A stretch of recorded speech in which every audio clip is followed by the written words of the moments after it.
Welcome to the channel.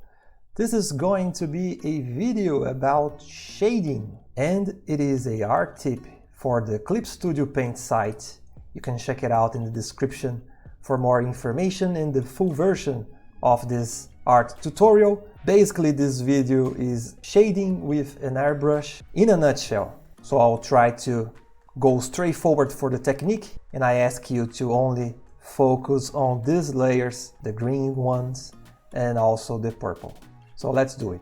Let's start with the skin. I will delete the skin and I'm enable the palette to get the colors. Soft airbrush is all about the size. Even if you take a darker color, if you increase, it will scatters and it will be easy to make a blend, for example. If you decrease the size, you get a more precise line, not so strong as the G-Pen, for example. So the bigger one is good also to make the blending. And for the skin, the technique that we did was define a light source and start with the shadows. So we add something here, for example.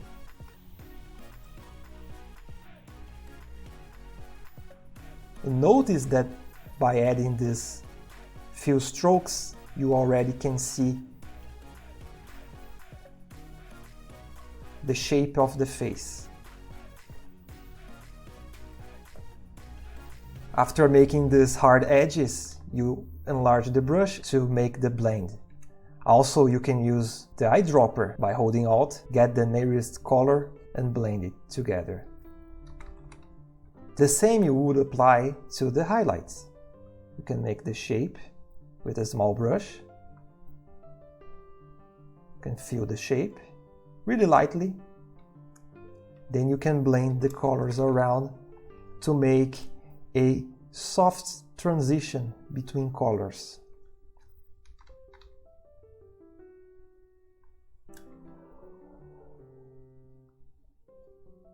And this was the technique to paint the skin. For the hair, I will also delete it. It is the same thing. The bigger brush to scatter, the small brush to be more precise, but with the addition of using the lasso tool. In this case, we used the freehand lasso tool, so we can draw a shape. Then we can fill the shape.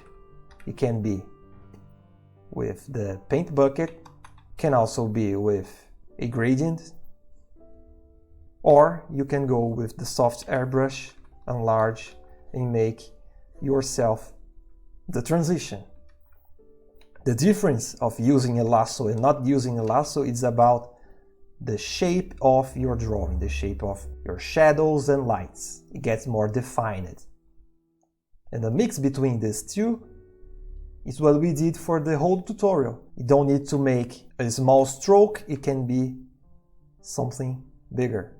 For example, like this. Then you enlarge and you make the shape. Same goes for the light sources. I'm gonna fill this entire area with the final shadows and you can get a color in the between.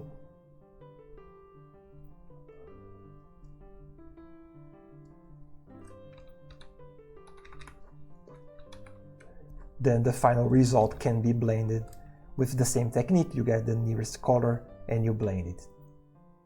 Don't try to blend too much because you will lose the edges that you defined with the lasso. In the end, we added a layer above in the add glow, and we did the same. We draw a shape, then we fill with a whiter color to make the highlight. If you click again with the soft airbrush, it will make it brighter. That was the technique for the eyes that we used. It was the same. I'm gonna paint over here.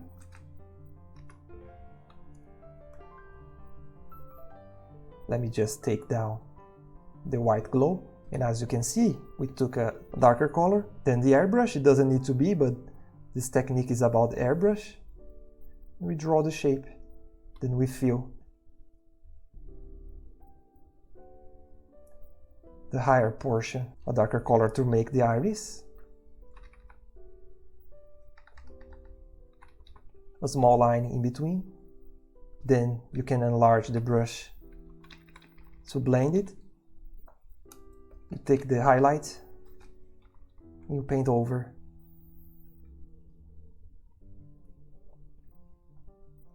Some parts. Then, above all the layers, take the airbrush, a whiter color.